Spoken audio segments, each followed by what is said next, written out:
Olá pessoal, meu nome é Rodolfo Domingos e esse é o terceiro episódio do podcast Aquele dos Livros.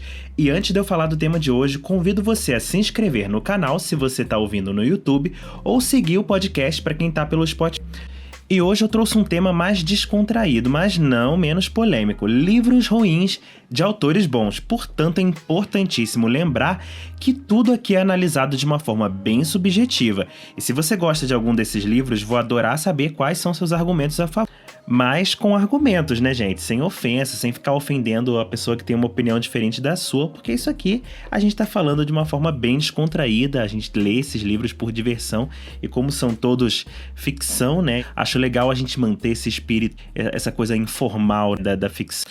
E eu acho que isso é o bom da literatura, né? Que ela nunca é lida de forma igual por duas ou mais pessoas. Eu acho que isso acontece, essa coisa dos autores escreverem... Autores que eu considero bons escreverem livros ruins, eu acho que acontece muito com autores que escrevem muito, estão todo ano lançando alguma coisa, e uma hora cansa mesmo, uma hora a correria de entregar algo cobrado pela editora, ou então é um descanso, né, entre uma ideia boa e a outra, né? Bom, não dá pra escrever sempre de forma perfeita, nem tudo vai sair 100%, né? Ninguém é um gênio da literatura, ou da música, ou do cinema que vai fazer. Uma hora a pessoa vai errar, e eu acho importante ter esses respiros, né? Porque eu acho que quanto mais alto o nível que a pessoa alcança, né, quanto mais sucesso as pessoas têm, maior é a cobrança. O Woody Allen, uma vez, ele falou sobre como funciona essa questão. O Woody Allen é uma pessoa que todo ano tá lançando um filme, né? Acho que desde a década de 70 que ele lança um filme por ano. E ele disse que ele tem muitas ideias. Ele mostrou a gaveta dele, de cada papel, uma sinopse de um filme, e que ele procura fazer todo. Ele disse que uma hora uma não sai boa, né? A maioria sai média, uma hora sai muito bom e outra hora sai muito ruim, e isso é normal. Que isso é uma própria da arte, própria do artista. E vamos começar. Vou começar de leve aí. Eu trouxe aqui 5 livros que eu considero livros ruins de autores bons. Eu vou começar com um autor que fez bastante sucesso há uns anos atrás. É o Matthew Quick. Ele já faz um tempo que não emplaca nenhum grande best-seller. Ele foi o autor de O Lado Bom da Vida, ele foi autor de A Sorte do Agora, que eu gosto demais, e um dos meus livros favoritos da vida também, que é Perdão, Leonardo Peacock, entre outros, né? O livro que eu escolhi dele é Todas as Coisas Belas. Basicamente foi o último livro dele lançado aqui no Brasil, e já sem grandes expectativas. A gente vê que a Intrínseca, ela não apostou tanto no livro como apostou nos outros. Ele saiu até um pouco diferente. E a sinopse é a seguinte: a gente tem a personagem, a Nanette, que é uma adolescente, ela é uma garota de família rica, branca, padrão, né? Ela ganha um livro, um dia ela tá lá conversando com o professor seu favorito, ela sempre tem esse hábito de passar os intervalos conversando com esse professor, e ela ganha desse professor um livro que se chama O Ceifador de Chicletes. Ela fica fascinada nesse livro, até que o professor dela consegue que ela conheça o autor desse livro, que é o Nigel, e eles se tornam amigos. Então, o Nigel já é um senhor, então ele acha que seria legal ela conhecer um outro menino que ele conhece também, com que eles viraram amigos, que é o Alex. O Alex também é um adolescente, ele gosta de poesia, ele tem umas coisas estranhas, ele é tipo a Nanette, ele é fora da casinha. E o Nigel apresenta os dois, e nisso eles se tornam amigos, até que eles se apaixonam e eles começam a namorar. Eles resolvem resolver um mistério porque eles acham que a história que está no livro foi inspirada numa questão que aconteceu na adolescência do Nigel que está mal resolvida. Então eles tentam encontrar essa pessoa na qual provavelmente foi inspirada a história, e eles querem resolver esse caso, eles querem concluir a história no lugar do Nigel.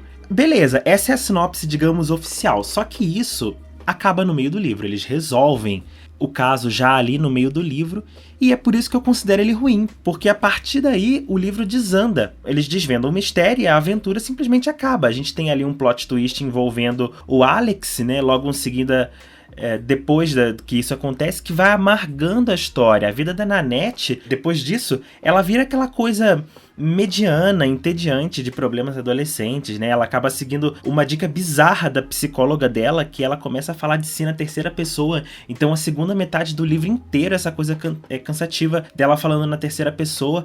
E tem uma questão que eu não entendi se foi um problema da tradução ou se de fato o livro tem essa falha, mas tem algumas partes em que ela não deveria estar falando na primeira pessoa, mas ela comete alguns erros ali e teoricamente o livro não aponta como se isso fosse um erro dela falando. Então eu acredito que isso foi algum erro que aconteceu ou na edição do livro, na tradução, ou de fato ninguém percebeu isso lá já no original mesmo. Eu acho esse livro fraco demais. Eu entendo que o Matthew Quick, ele tentou escrever para um público e ele não conseguiu, ele não entende esse público. Geralmente os personagens dele são mais velhos, esse é o primeiro livro, digamos, young adult dele. Não funcionou, eu acho que ele precisa estudar um pouco mais que gênero é esse, né, o young adult contemporâneo, porque a história tinha uma premissa muito boa, uma ideia muito legal, mas que serviria melhor como um conto, né? Tem 2 livros no mesmo, né?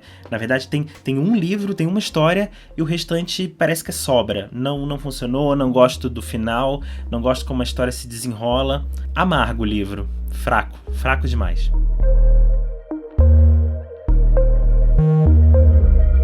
Agora, subindo um pouquinho mais o nível da polêmica, eu vou deixando a parte mais tensa pro final. Eu vou de Lia Fora de Sintonia, que é um livro da Becky Albertalli.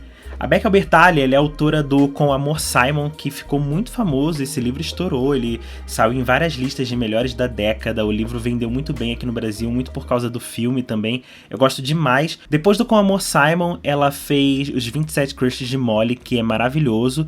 Na sequência, ela fez o Lia de Fora de Sintonia, e depois ela escreveu um livro em parceria com Adam Silveira, que é muito bom também, que é o E Se Fosse a Gente. Aliás, qualquer hora eu preciso falar desse livro aqui no podcast. Mas o Lia Fora de Sintonia, vamos lá, deixa eu contextualizar. A Lia é uma personagem que ela já faz parte desse universo. Os livros da Becky Albertalli, eles meio que coexistem no mesmo universo. É o universo do Simon, que tem personagem do 27 Crushes de Molly, que tem personagem do Lia Fora de Sintonia, que também aparece no E Se Fosse a Gente. Se eu não estiver falando errado, eu acho que aconteceu isso mesmo. E no Lia Fora de Sintonia, essa Lia, que ela já tinha tido um destaque no livro Com Amor, Simon, que também aqui no Brasil ele já teve o título de, que eu acho muito melhor, Simon versus a Agenda Homo Sapiens. Ela já tinha sido apresentada, ela era uma personagem que estava bem desenvolvida, tinha ali seu lugar, eu acho que ela não precisava ter mais do que isso.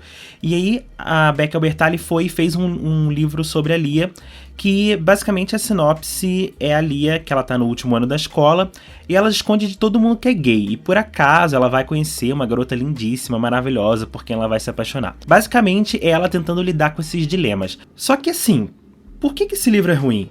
Porque já era uma personagem boa, já era uma personagem bem legal, que teve um bastante destaque, né? Como eu já tinha dito, ela teve seu lugar. Só que chega aqui, a Lia, ela é uma personagem que ela foi totalmente desconstruída. Eu não reconheço a Lia que eu vi lá no livro. Essa Lia não tá aqui, ela parece um boneco, ela parece uma caricatura da Lia. E não é o fato dela se revelar lésbica, né? Porque a gente tinha tido ali uma questão no livro do Simon que ela era apaixonada pelo Simon. Então, assim, a gente acredita muito naquele amor. Basicamente, ela já era hétero, ou se não era hétero, era bissexual. E aqui a gente já tem uma outra questão, uma outra camada da personagem que, não sei, não reconheço, não funciona essa Lia sendo lésbica aqui. Eu acho muito importante ter uma representatividade lésbica, uma protagonista lésbica, mas eu acho que essa história poderia caber com uma outra personagem. Talvez eu não sentiria tanto esses problemas, porque a história é muito chapada, muito linear, ela não vai muito pra lugar nenhum. Acho um livro fraco, não é tão engraçado quanto os outros, mas o que mais me incomoda mesmo é essa desconstrução para reconstruir uma personagem num outro molde. Para mim isso não funcionou. Então o livro tá aí, é o livro que ele saiu pela Intrínseca Lia Fora de Sintonia. Vamos pro próximo livro, que é de uma autora que eu gosto demais mesmo. Quem me conhece sabe que eu sou muito fã. Essa autora, tudo que sai dela eu compro. Eu acho que só tem um livro dela que eu não tenho. É a Colleen Hoover. A Colleen Hoover, ela tem livros muito famosos, né? Uma autora que bombou muito aqui no Brasil, nesse nicho de New Adult. Alguns livros que ela escreveu. As Mil Partes do Meu Coração, que é ótimo. Tarde Demais. Confesse que eu gosto muito, Novembro 9, É Assim Que Acaba, Talvez Um Dia, que eu li agora em janeiro, vários outros, né? Ela tem uma trilogia também que eu acho muito legal, que ela escreveu com a Terry Fisher, chamado Nunca Jamais, que já tem as 3 partes aqui no Brasil, eu só não li o último. Ainda não li o último, mas preciso ler. E o livro que eu escolhi pra falar da Colleen Hoover, que eu acho um livro ruim dela, e ruim mesmo, é O Lado Feio do Amor.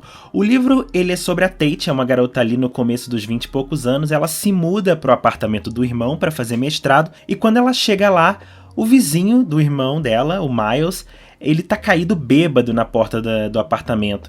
Ela liga pro irmão, que é piloto de avião, né, que é o dono da casa, e ele explica que é só o amigo dele, vizinho, e ela ajuda ele ali a sair dessa ressaca de um dia pro outro. Eles começam a conversar, se conhecem e se apaixonam. Eles começam a ter esse caso. Só que ele vive viajando a trabalho e a maior desculpa dele é que ele não quer ter um relacionamento. Porque, como em qualquer livro da Colleen Hoover, isso é um grande segredo que ele vai se revelando. Por que eu acho esse livro ruim? Esse relacionamento dele, gente, é uma vergonha alheia total. Eu ficava incomodado com essa história, eu fiquei incomodado em como as coisas funcionavam ali, porque basicamente é o livro inteiro com a Tate dizendo sim pra tudo que ele diz. E olha que ele não é das melhores pessoas. Pra mim, ele é um cara bem filho da mãe, assim, bem escroto mesmo. E ele só quer transar com ela o tempo todo. É ele indo viajar, voltando, querendo transar com ela, fazendo as fantasias dele e dela, mais dele do que dela, né? Eu achei o livro muito machista, assim, incômodo. Porque, assim, é uma garota legal, uma garota inteligente, ela fica ali se humilhando pra arrancar qualquer coisinha dele, qualquer uma pontinha de sentimento, e ele não conta os segredos pra ela, e ele tem um segredo muito legal. Pra mim, esse livro funcionaria muito melhor se ele fosse focado na história do passado do Miles, que é uma história bem legal, inclusive a capa, eu acho a capa ótima, tem ali um fundo do mar, umas bolhas saindo assim do título, uma capa muito sugestiva e que guarda muitos segredos. Isso tem muito a ver com a história do passado. Eu acho que a protagonista desse livro tinha que ser o Miles e uma certa pessoa aí do passado dele, que eu não vou revelar quem. Mas, gente, o livro é fraco. Eu acho que a Colleen Hoover não tinha que ter escrito essa história, ou tinha que ter escrito ela por um outro prisma.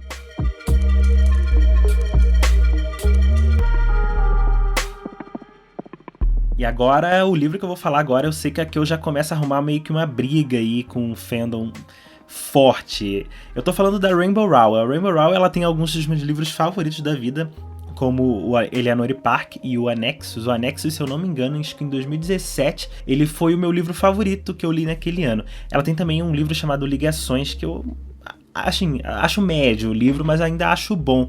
E o que eu vou falar dela seria o livro, depois do Eleanor Park, é o livro mais popular dela, que é o Fangirl. Gente, esse livro é extremamente decepcionante. E aqui nem é uma ideia ruim, é uma ideia boa. Acho que é a melhor ideia de todos os livros que eu tô falando aqui nesse episódio hoje.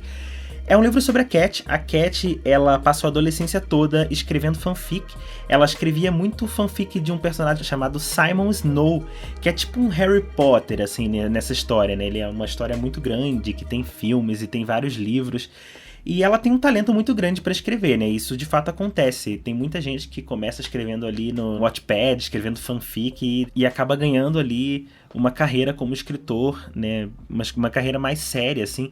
E essa coisa de fanfic é uma coisa que, se você é um pouco mais velho e tá ouvindo esse podcast, talvez você não tenha ouvido falar nesse termo, mas é quando as pessoas pegam uma história que já existe e reimagina esse universo, né? Reconta através de várias formas. E ela escreve a história do Simon Snow como se ele fosse gay. Então ela tem muitos leitores, porque acabou ficando muito popular essa fanfic dela. Então a Cat ali, ela vai pra faculdade, ela vai ter que lidar com essa questão de conciliar o começo de uma vida adulta, com assuntos sérios, com essa paixão geek que ela tem. E por que esse livro é ruim? Essa protagonista, gente, ela me irrita até a última página, porque, sinceramente, eu queria ser ela. Eu queria ter desenvolvido o meu lado escritor desde a adolescência e ter tido a oportunidade de cursar escrita criativa na universidade, e ela pega tudo isso e ela basicamente não tá nem aí. Essa história, ela tem todo o potencial, né, para mostrar pros adolescentes, pras pessoas mais novas, que é possível sim você pegar um hobby de escrita, pegar uma coisa que você faz ali por diversão, como escrever fanfic, e tornar isso a tua profissão. Eu acho que a gente precisa de histórias que motivem as pessoas que querem ser escritores a não olhar só sob esse prisma pessimista para esse mercado. E a Cat, ela ignora tudo, sabe? Ela tem os professores, tem os amigos que veem o potencial dela e ela não quer se desenvolver, ela não quer se dedicar à faculdade, ela só quer ficar lá escrevendo. Ninguém falou pra ela que ela não pode continuar escrevendo o gênero que ela gosta. Mas, poxa, seria tão legal se a gente visse esse crescimento da personagem pra ela terminar como uma grande escritora. Assim, tem uma última página ali, tem um epílogo que a Rainbow Rowell tenta redimir essa questão toda, mas ali já é tarde demais, é uma página só e não funciona aquilo ali. Por isso eu acho esse livro muito fraco. E tem uma outra coisa também, o livro é entrecortado por trechos dessa fanfic que a Cat está escrevendo, e teve uma hora que eu comecei a pular aquilo ali, porque eu acho que não estava acrescentando em nada e eu não estava entendendo, porque a gente pega trechos e a gente não sabe o que aconteceu antes, o que aconteceu depois, é difícil visualizar. Eu achei que essa parte poderia ter sido legal, mas foi desnecessária. Mas uma coisa que foi legal é que as pessoas gostaram tanto desse personagem, o Simon Snow. A Rainbow Rowell agora ela tá escrevendo de verdade a saga, né? Aqui no Brasil a gente já tem o Carry On, e agora a gente já vai, em breve a gente vai ter a continuação. Lá nos Estados Unidos já lançou. O nome do livro, em tradução literal, se chama Wayward Son, que seria tipo o filho de Wayward, que continua aí a história. As pessoas estão elogiando bastante, gostam muito dessa saga Carry On, da história do Simon Snow, que acabou acontecendo aí de verdade, mas essa história não me chamou tanta atenção, então eu acabei não lendo. Eu tô muito com saudade das comédias românticas, principalmente com protagonistas adultos da Rainbow Rowell. Então, por favor, Rainbow Rowell, né, atenda os fãs que gostam daquele estilo do seu começo de carreira, por favor. Bom, e agora, por último, o quinto livro que eu vou falar aqui. Agora, de fato, eu acho que eu arrumo briga com a galera. Eu tô falando de John Green e seu Tartarugas Até Lá Embaixo. O John Green, ele tava já ali uns 3 ou 4 anos sem lançar nada. Eu acho que o último livro dele, eu não sei se foi o Terema Catherine ou se foi o Cidade de Papel. O Terema Catherine eu não li, mas eu li os outros dele. Eu gosto muito de Cidade de Papel, gosto muito de Quem é Você, Alaska. Então eu tava muito na expectativa pro novo livro do John Green. E quando tem muita expectativa, né, a gente espera muita coisa. Mas olha só o que veio. Vou contar aqui pra vocês a sinopse. A gente tem a nossa protagonista, a Asa, que ela e a amiga dela simplesmente acham que é uma boa ideia solucionar o desaparecimento de um bilionário, porque tem ali rolando uma recompensa de $100 mil, e tem uma coisa que elas estão na vantagem. A Isa conhece o filho desse bilionário, ela conhece esse menino, então ela vai atrás de se aproximar desse menino para tentar desvendar. Até aí o livro tá animal, muito legal, amei essa sinopse. Só que depois que ela se envolve com esse garoto, o livro simplesmente estaciona. O John Green esquece totalmente o plot do livro e deixa pra lá até o final. Tipo, temos até um final ali que, beleza, ele lembra que lá no começo ele tinha prometido uma coisa, mas ele não desenvolve essa história. Um adendo aqui, a Asa, ela tem que lidar com um transtorno obsessivo-compulsivo grave. Só que eu acho que esse detalhe faz com que a narrativa seja enrolada, repetitiva e até meio amarga, meio chata, assim, meio flat. Não vai pra lugar nenhum. Essa personagem, eu acho que ela faz um desserviço total, sabe? Eu acho que ela não tenta se tratar nem um pouco. Eu acho que ela poderia inspirar mais pessoas a lidarem melhor. Seria muito legal se o livro fosse sobre uma personagem que tem toque e ela passa por cima disso, porque ela sabe que não tem cura e ela vai viver uma grande aventura, porque eu tava muito curioso pra saber o que tinha acontecido com esse bilionário, me deixou muito curioso. E a Asa simplesmente não cumpre esse papel. E é o personagem lá, o menino, o filho do cara também, não é lá grande coisa, tanto que eu nem lembro muito bem qual que era o perfil dele. Eu achei assim, sem propósito, ou melhor, são 2 plots aí, 2 universos que claramente não combinam, né? São 2 coisas que simplesmente não acontecem, nem uma coisa nem outra. Nem um livro sobre uma menina que tem toque, nem um livro sobre uma menina tentando desvendar o desaparecimento de um bilionário. Enfim, seria muito legal mesmo, gente. Esse livro tinha tudo, e eu acho o livro mais fraco, um dos piores livros que eu li, assim, nos últimos anos. Foi uma decepção total, uma pena. Agora, antes de encerrar esse episódio, eu pedi lá no Instagram para as pessoas que acompanham a página comentarem comigo alguns livros ruins de autores bons, alguns livros que elas acham ruins de autores bons. Eu não li as respostas ainda, eu vou ler aqui agora ao vivo com vocês. Então vamos lá. A Ju, da Estante da Ju, falou: Tarde Demais, da Colleen Hoover. Olha só, a gente acabou de citar aqui. Deixa eu comentar aqui, porque nesse caso, gente, se não existisse o livro O Lado Feio do Amor, com certeza Tarde Demais estaria aqui, eu estaria falando dele. O Tarde Demais, assim, ele só não tá aqui porque a história dele é bem mais desenvolvida do que O Lado Feio do Amor. Eu não vou entrar muito aqui na sinopse, vocês podem pesquisar aí o livro, mas, gente, ele romantiza uma coisa, assim, que, sinceramente, eu acho um pouco indigesto. Indigesto pensar que o fato de o cara ser meio bandidão atrai a menina. Porque ela se apaixona por ela é namorada de um cara aí, que ele é o bandidão, vendedor de drogas, cara top aí da faculdade. Só que eles vivem num relacionamento abusivo. Então, quando um policial se infiltra fingindo ser um bandido, ela também se apaixona por ele, só que ela não sabe da história, né? E aí vai acontecer um monte de coisa. Só que o problema é que o livro, ele tem a hora certa pra acabar e a gente sabe que hora é essa. O problema é que depois que acontece essa coisa que poderia ser o final do livro, ela ainda enrola mais não sei quantas páginas. Gente, o livro ficou muito longo, é grande demais. Eu lembro que a Colleen Hoover, ela escreveu esse livro capítulo a capítulo e foi lançando na internet e ouvindo a opinião das pessoas. Esse livro, de fato, poderia ser bom, assim, até um certo ponto ele é legal, e depois disso ele se excede, ele passa dos limites total. Vamos ver aqui a próxima resposta. Solomon Kane, do Robert Howard, o leitor nerd, que mandou essa resposta aqui. Eu conheço o personagem Solomon Kane, eu conheço muito de uma adaptação para cinema que saiu alguns anos atrás. Eu não tenho muito o que comentar, né? Mas enfim, tá aí registrado a sua resposta. A Renata, ela mandou aqui. Ela mandou 3, ela mandou Como Parar de Se Sentir Uma Merda, O Milagre da Manhã e A Sutil Arte de Ligar o Foda-se. Esses autores aqui, eles não têm ainda um histórico muito grande aqui no Brasil, a não ser o Howard, que ele já lançou alguns outros livros, né? Sempre aí seguindo a proposta do Milagre da Manhã. O Como Parar de Se Sentir Uma Merda eu não li, A Sutil Arte de Ligar o Foda-se eu li. Eu acho que... Não sei avaliar, assim, se esse é um livro ruim de um autor bom. Eu acho que ele é um cara que ele tem muito a dizer. Só que o problema é que A Sutil Arte de Ligar o Foda-se e, na sequência, o Fudeu Geral, que é o segundo livro dele, eu acho que eles se perdem aí nesse mar de livros que tentam copiar essa ideia. Eles começaram essa tendência de livro engraçadinho, né, com um palavrão na capa. Na época que eu li, eu achei bom. Eu achei o livro meio sisudo, mas bom. Só que eu não li as outras obras do autor para comparar. Eu gostaria que esse autor, o Mark Manson, ele escrevesse sobre mais coisas, assim, queria ler, tenho curiosidade para ler mais coisas dele. E agora, por último aqui, um leitor de sci-fi comentou Cidade dos Ossos. Cidade dos Ossos é da Cassandra Clare, né? Eu acho legal ele comentar que Cidade dos Ossos é um livro ruim de uma autora boa, porque o Cidade dos Ossos justamente é o livro que começou tudo, né?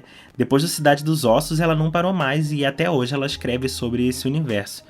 Então, assim, eu não gostei do filme do Cidade dos Ossos. Eu lembro que eu comprei o livro, tentei começar a ler, mas como eu já não tinha gostado do filme, acabei não me empolgando tanto pra ler. Mas me parece uma ideia boa, assim, não sei, não posso avaliar porque não li, mas me parece uma saga bem legal. Eu acho que, quem sabe um dia, quando eu estiver mais animado pra esse tipo de fantasia, eu dê uma chance. É isso, gente. Acabamos por aqui. Eu espero que vocês tenham gostado desse episódio, que vocês não levem a sério, ao pé da letra, tudo que eu falar aqui. Se vocês tiverem interesse, leiam o livro, né? Vejam por si mesmos se o livro é bom ou ruim. Quem sabe vocês gostam, né? Eu falei aqui de Fangirl, que tem muitos fãs. Eu falei de Lia, falei de Sintonia, que tem muitos fãs. Tartarugas até lá embaixo, tem fãs mistos, né? Tem muita gente que gosta, muita gente que não acha nada demais.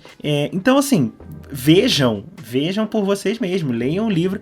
E, gente, me mandem e-mails, me mandem feedback, comentem aqui que livro que vocês estão lendo. Vamos sempre deixar o debate sobre literatura literatura, sobre os livros, sempre bem amplo. Comentem os livros, não tenham vergonha de falar dos gêneros que vocês gostam, se vocês gostam de autoajuda, se vocês gostam de livro infantil, se gostam de HQ, se gostam de mangá, o que vocês gostam de ler.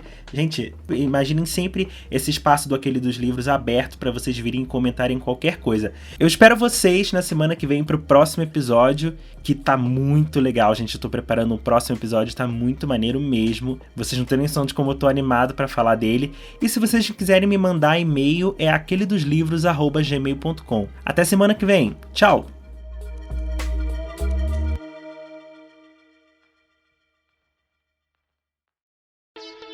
Esse podcast foi editado por Thiago Gotardello.